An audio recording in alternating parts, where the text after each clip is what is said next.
got a face full of tear gas. Trish.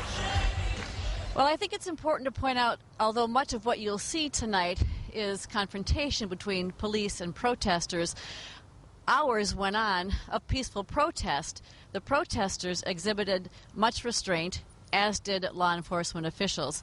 The protesters chanted anti-war slogans. They urged each other to stay peaceful. They urged each other to stay together, not to splinter off, and they did that for the most part. And police officers stood their ground quietly for quite a while, and it all just sort of fell apart in the end.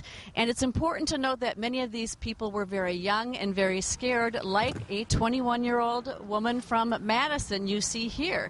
She was hit by paintballs, hit by tear gas, maced repeatedly, and yet she refused to surrender.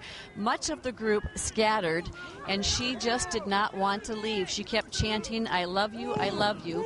You'll see here police escalate the use of force. They hit her with the bicycle and then finally push her down because she refuses to leave. She's attempting to surrender to arrest, and yet they still are trying to get her to leave the area.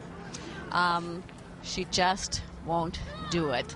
Police are surprised at this point she's still standing because she's taken so much of the chemical irritant to her face, and ultimately they have to move in to take her away down to Ramsey County Jail.